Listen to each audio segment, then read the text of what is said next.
শুভ দুপুর বন্ধুরা, সবাই কেমন আছো? আশা করি সবাই খুব ভালো আছো। আর আমি ভয়েসটা দিচ্ছি শুয়ে আছি, মাথা ব্যথা।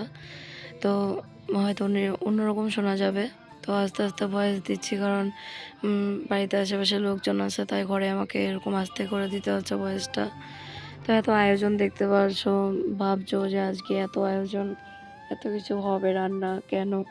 তো সেটা বলছি, তোমরা দেখতে থাকো। কারণ আজকে আমার বড় মেয়ের জন্মদিন। তো জন্মদিনটা ঠিক সেম এই কালী পুজোর সময় পড়ে। তো এখানে রান্না হচ্ছিল ওই চিকেন, তারপর গুঁড়ো মাছ দিয়ে চচ্চড়ি, বেগুন ভাজা, শাক, অনেক কিছুই হচ্ছিল। তো সবটা করলাম তাড়াহুড়োর মধ্যে, সেরকম কিছু শেয়ার করতে পারিনি, কারণ প্রচুর বড় হয়ে যেত ভিডিওটা। আর তার মধ্যে বাড়ির সাথে যেহেতু প্রোগ্রাম ছিল, সবটা আমার মিউট করে দিতে আমি বাধ্য হয়েছি। ভেবেছিলাম যেরকম আছে সেরকমই দিয়ে দেবো আর কি, কিন্তু পরে দেখলাম ব্যাকগ্রাউন্ড মিউজিক হয়ে বাজছে, বক্সের আওয়াজ চলে আসছে। বাড়ির সাথে যেহেতু কালী পুজো ছিল। আর এখানে আমার চেহারা দেখতে পাচ্ছ, কয়েকদিন যাবৎ মানে খাওয়া দাওয়া কমিয়ে নিয়েই হাল হয়ে গেছে। তো যাই হোক, ডায়েট করাটা একটু ভালো। আর এখানে মেয়ের জন্মদিন উপলক্ষে দেখো সন্ধ্যার দিকে এই করা হয়েছে। তো আফটারনুন দিয়ে শুরু করলাম, কারণ ওই যে রান্নাবান্না করছিলাম তখন দুপুর ছিল। আর এটা হচ্ছে সন্ধ্যাবেলাকার ভিডিও। তো তোমাদের দাদাভাইয়ের নিয়ম মাত্র একটা কেক নিয়ে এসছে, কাউকে কিচ্ছু জানায়নি, একদম চুপচাপ। কারণ মেয়ের জন্মদিনটাই পড়ে যায় কালী পুজোর সময়। তো কাউকে কিচ্ছু জানায়নি। 7 বছর পার হয়ে 8-এ পড়বে। তো এখানে যেটুকু পেরেছে তোমাদের দাদাভাই বেলুন এনে নিয়ে নিজেই সাজালো। মনে করো বাচ্চাদের একটা শখ, দু মেয়ের একটা শখ, প্রচুর শখ। বড় মেয়ে বলছিল যে মা বুনুর সময় এত কিছু হয়, আমার সময় হয় না। তো কারণ ওরটা হচ্ছে কালী পুজোর সময় পড়ে যায় বড় মেয়ের জন্মদিনটা, তাই সেরকম করে হয় না আর কি, মানে বাড়ির সাথে আনন্দ করতে গিয়ে বাড়িতে অনুষ্ঠানটাই হয় না।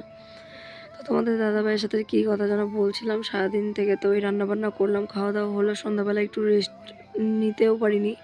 তারপর হচ্ছে ওই আবার মেয়ের জন্য একটু পায়েস করলাম, করে তোমাদের দাদাভাই টুকিটাকি খরচা এনে দিল, দিয়ে সাজিয়ে তো এখানে বার্থডে অনুষ্ঠানটা করে দু মেয়েকে পাঠিয়ে দিয়ে তারপর আমি তোমাদের দাদাভাই রেডি হয়ে যাব অনুষ্ঠানের। এখানে সন্ধ্যা হয়ে গেছে, মাইকের পুরো সাউন্ড আসছিল, তার জন্য সম্পূর্ণটা মিউট করে দিয়েছি। আর এখন দেখো কেক কাটিং হচ্ছে। তো এখানে ছোট মেয়েকে বারবার, যেহেতু বড় মেয়ের বার্থডে, তো ছোট মেয়েকে বারবার বড় মেয়ে সরিয়ে দিচ্ছিল যে সর সর, আমার হ্যাপি বার্থডে, আমার হ্যাপি বার্থডে। বাচ্চা বাচ্চা থাকলে বুঝতেই পারো। আর এখানে ওই দেখো ছোট মেয়ে, মানে এটা কিন্তু অরিজিনাল চাকু না, প্লাস্টিকের চাকুটা দিয়ে ওই ওরম করে কেক খাচ্ছে নিয়ে নিয়ে, চেটে চেটে ওর বাবাকে খাইয়ে দিচ্ছিল, ওর বাবা খাচ্ছিল না। তো তারপর মেয়ে কেক কাটিং করলো, ওকে কেকটা খাইয়ে দু বোনকে আশীর্বাদ করি সমান সমান। কারণ এক বোনকে আশীর্বাদ করলে আর এক বোন মানে গাল ফুলে থাকে। ছোটো মেয়ের সময় সেম এরকমটা হয়, ছোটো মেয়েকে যখন আশীর্বাদ দিই তখন যদি বড় মেয়েকেও কেক খাওয়ানো, কেক পায়েস খাওয়ানো না হয় বা আশীর্বাদ দেওয়া না হয়, কিছু একটা দেওয়া না হয়, সেই কারণে ছোটো মেয়ে বড় মেয়েও একটু রাগ রাগ হয়ে থাকে। সেই কারণে দু বোনের জন্মদিনে সেম সেম করা হয়। কিন্তু বড় মেয়ের জন্মদিনের প্ল্যানিংটা একটু আলাদা হয়, কারণ হচ্ছে জন্মদিনটা ওর কালী পুজোর সময় পড়ে যায়। সবই ঠিক হয়, রান্না খাওয়া দাওয়া কেক কাটিং সবই হয়, কিন্তু ওই লোকজনের ইনভাইট ওটাই হয় না আর কি। তাই এখানে দেখো এখন বার্থডে কেক কাটিং হয়ে গেল, এখানে একটু আশীর্বাদ দিয়ে নিচ্ছি। তোমাদের দাদাভাই আমাকে টাকা দিচ্ছিল, কী নিয়ে যেন আমাকে টাকা নিয়ে আমাকে খোটা শোনাচ্ছিল, মানে ইয়ার্কির মাধ্যমে কী কী যেন বলছিল। তো ওটা আমি টাকাটা নিইনি, তার জন্য তোমাদের দাদাভাই রাগ হয়ে গেছে আর কি। আর আমি শুয়ে শুয়ে ভয়েসটা দিচ্ছি, সত্যি খুব কষ্ট হচ্ছে আজকে, কেন জানি না। তারপর তোমাদের দাদাভাই টাকাটা বারবার দিচ্ছিল, আমি নিইনি। তো শেষমেশ আমার এখানেই ছিল, ওখান থেকে নিয়ে দুই বোনকে সমান সমান দিলাম। আর এখানে হচ্ছে বার্থডেতে এবার কোনো জামা হয়নি, যেহেতু পুজোর সময় 3টে কি 4টে হয়ে গেছে। তো এবার জন্মদিন আর কোনো জামা দেওয়া হয়নি, অন্য কিছু গিফট করলাম। ওই আংটি করছিল, তাই একটার উপর আংটি এনে দিলাম আর কি। সোনার আংটি দিতে গেলে সাথে এখন আরেকটা পড়ে যেত, ওদেরও একটা শখ মনে করো, কিন্তু রূপোর আংটিটা এনে দিতে পারলাম এই মুহূর্তে। তো যাই হোক, বার্থডে গিফট এটাই ছিল বড় মেয়ে। আর আমি আমার একটা খুব অসুবিধা হচ্ছে ইদানিং, তো কন্টিনিউ ভিডিও দিতে পারছি না। তো কারণ হচ্ছে সবসময় আমার বাড়িতে লোকজন যাওয়া আসা আছেই। এখনও ভয়েস দিচ্ছি, তো লোকজন বাড়িতে ছিল, কেউ না কেউ আসে। আর ডেইলি মনে করো কাউকে আমি নাও করতে পারছি না। তো আমি যে কাজটা মনে করো জানি, ওটা হচ্ছে আমি কিন্তু এতটা টেনশন নিই না এই ব্যাপারে, এতটা চাপ নিই না, এত কাজের চাপ। তোমাদের দাদাভাই হচ্ছে মনে করো চ্যানেলের ব্যাপারে সবটা ও করে দেয় বা ও আমাকে বুঝিয়ে দেয়, এডিট করা ছাড়া সবটাই আমি করি। কিন্তু এমনি চ্যানেলে যে নানান যাবতীয় কাজকর্ম সব কিছু তোমাদের দাদার হাতে ছেড়ে দিয়েছি। তো তোমাদের দাদা টাকাটা নেওয়ার জন্য বারবার বলছিল, শেষমেশে আমি বলছিলাম যে তোমার টাকা তুমিই দাও, আমি দেবো না, আমার এখান থেকে দেবো। তো এরকম একটা হাস্যকর ব্যাপার হচ্ছিল তখন। তো তারপরে কথার মধ্যে এরকম করে বলছিলাম তো ওদের দাদাভাইকে, যে হ্যাঁ বড় নোটটা দাও, বড় নোটটা দাও, তাহলে আমার পকেটে ঢুকবে তোমার মেয়ের এখান থেকে। আর মেয়েদের টাকা পয়সা সব আমার কাছেই জমা দিয়ে দেয় মনে করো। তো যাই হোক, এখানে হয়ে গেল, মেয়েদের ও আশীর্বাদ দিচ্ছে।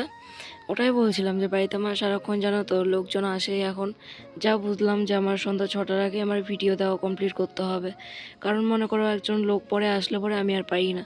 সে সন্ধ্যার পরে আমিও একটু ফ্রি থাকি, বা তোমাদের দাদাভাই তো ফ্রি নাই, ও কাজে থাকে, কাজের ওখান থেকে তাড়াতাড়ি ঝটপট করে কাজ করিয়ে তারপর বাড়ি আসতে বলা হয় তোমাদের দাদাভাইকে। কি করব, যদি কেউ একজন আসে কাজের জন্য তখন তো মনে করো আসতে হবে ওকে বাড়িতে।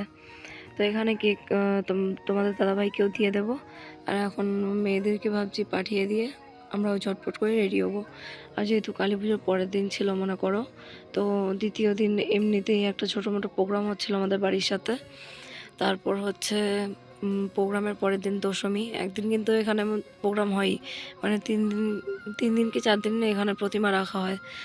তো ওরকম দিন বিশেষ করে মনে করো যদি শনিবার বৃহস্পতিবার পড়ে যায় তখন ঠাকুর বিসর্জন দেওয়া হয় না। তো ওই বুঝে নিয়ে মানে 3-4 দিন এখানে প্রতিমা রাখা হয়। তো এখানে কেকটা দেখাচ্ছিলাম, ওটা বলছিলাম যে হ্যাঁ ওই কেকটা তোমাদের জন্য। আর এখানে মেয়ের একটা জিনিস এই দেখাচ্ছিলাম তোমাদের, যে বড় মেয়ের দেখো হাতে কাপড় পেঁচিয়ে রেখেছিলাম। তো বললাম এই কালী পুজোর সময় একদম হাতসহ ফুটিয়ে নিয়েছে বোমের সাথে। তো খুবই খারাপ পরিস্থিতি করেছিল। এখন ঠিক আছে, হাত কমে গেছে একদম, কিন্তু হালকা একটু আছে তাও। তো এখানে কথা বলতে বলতে তুই মেয়েকে পাঠিয়ে দিয়ে আমি রেডি হয়ে আসলাম। তোমাদের দাদাভাইও এসেছে। তো ওই তো বড় মেয়ে এখানে সামনে দেখতে পাচ্ছ, আর ছোটো মেয়েও আছে এখানেই। তো এগুলো হচ্ছে প্রাইস। তো এগুলো যারা যারা অংশগ্রহণ করছে তাদের জন্য। তো এখানে এগুলো হচ্ছে 5 সেকেন্ড 3rd প্রাইজ। আর এই বছর ভিড়টা একটু কম দেখতে পাচ্ছ, কারণ সবাই সবার কাছে ব্যস্ত। তো যেই দাদাটা নাচ করছে, তো আমাদের পাড়া প্রতিবেশী রাজবংশী ওরা, ওদের সত্যি কথা বলতে প্রত্যেক বছরই এই দাদার জন্য অনুষ্ঠান একটু জমজমাট থাকে আর কি আমাদের পাড়াতে। এরকম আরও কয়েকজনই আছে। তো এই দাদার হচ্ছে গিয়ে নাতিন হয়েছে এই দিনেই, কালী পুজোর পরের দিনই হয়েছে। তো তার জন্য এই দাদার যে বউ মানে দিদি, উনি ওই মেয়ের সাথে হসপিটালে আসে। তার জন্য এবার ওই দিদিকে দেখতে পারছো না, কিন্তু 1 বছর আগের ব্লগে দেখলে পরে তোমরা দেখতে পাবে পাশে 2 সাইডে 2 মামি ছিল, আর এই মামাটা ছিল পাড়া প্রতিবেশী। তো ওদের জন্য পুরো জমজমাট হয়ে থাকে। আর এখানে হচ্ছিল কাপড় ভাঁজ করার অনুষ্ঠান, অনেক অনুষ্ঠান হচ্ছিল, যেরকম মোমবাতি প্রতিযোগিতা, তারপর উলুধ্বনি, মিউজিক্যাল চেয়ারটা না সরি মিউজিক্যাল বল, আরও অনেক কিছুই হচ্ছিল, হাড়ি ভাঙা, তারপর যাই হোক নানান ধরনের খেলা ছিল। কাপড় ভাঁজ করাটা আমি দিয়েছিলাম শুধু, আর মোম ধরানোটা দিতে পারিনি, বাড়ি থেকে আস্তে আস্তে লেট হয়ে গেছিলো। আর এখানে ছোটো মেয়ে দেখো ডান্স করছে, এই ভাগ্নি মেয়ে ডান্স করছে ওরা। তো ওদের সাথে ও তাল মেলানোর চেষ্টা করছে। আর কিন্তু সত্যি এই যখন একবার কারো কিছু দেখলে পরে সেটাও নকল করা শুরু করে বা করার চেষ্টা করে, এর মধ্যে সেই আগ্রহটা আছে। তো আমার একটা খুব ইচ্ছে যে আমিও আমার 2 মেয়েকে নাচ শেখাবো, যেরকম হচ্ছে ছোটোটাকে নিয়ে বেশি একটু আগ্রহ, আর ওদের সাথে মনে করো আমারও ডান্স শেখা হয়ে যাবে। আমার এই জিনিসটা খুব ইচ্ছে ছিল ছোটোর থেকে, কিন্তু পারিনি।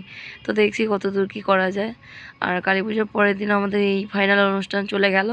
এরপরে নেক্সট দিন আসতে তোমাদের কালী পুজোর দশমীর ভিডিও, তারপরে হচ্ছে দুর্গা পুজো, কালী পুজো আমার এই বছরের মতো ভিডিও দেওয়া শেষ আর কি। তো আমার ভিডিওটা অনেকটাই লেট করে আমি ভিডিও ছাড়ি, তার জন্য সত্যি সবাই কাছে ক্ষমা চেয়ে নিচ্ছি, কারণ প্রচণ্ড লেট হয়ে যায়। তো এখানে ওই ছোটো মেয়েও মাঝখানে দেখো লাফালাফি করছে। আর বার্থডেটা হলো বলে আমাদের বাড়িতে মানে সম্পূর্ণ অনুষ্ঠান অ্যাটেন্ড সবটা দেখতে পারিনি।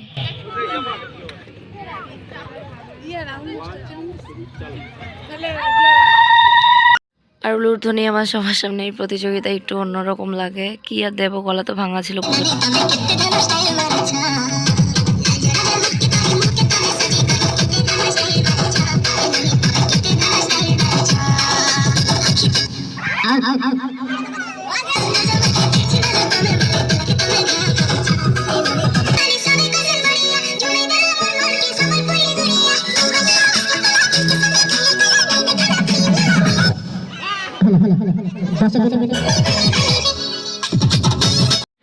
ফার্স্ট আর লাস্ট এই মিউজিক্যাল বল ছিল, এটা সবাই মিলে আনন্দ করলাম, যত মহিলা ছেলে ছিলাম, ক্লাবের বন্ধুবান্ধব মনে করো সবাইকে নিয়ে খুব আনন্দ করে মিউজিক্যাল বলটা খেললাম। তো আজকে ভিডিওটা বন্ধুরা এই পর্যন্তই ছিল, আর বেশি একটা বড় করিনি, ছিল আরও অনেক পার্ট, কিন্তু জোড়া লাগালে তো অনেকটাই লম্বা হয়ে যেত, তার ছোটো মোটো দিলাম যে এটুকুই তোমরা স্কিপ না করে দেখে নিও। আশা করি ভালো লাগবে, ভালো লাগার কথা না, যেহেতু কালী পুজো পার হয়ে অনেক দিন হয়ে গেছে। তো বন্ধুরা আজকের মতো টাটা, আসবো নেক্সট দিন কালী পুজোর দশমীর ব্লগ নিয়ে। আর আমিও এই মিউজিক্যাল বল খেলছিলাম, কিন্তু আউট হয়ে গেছিলাম প্রথমে, তাই আমি সাইড থেকে সরে গিয়েছি। তো টাটা।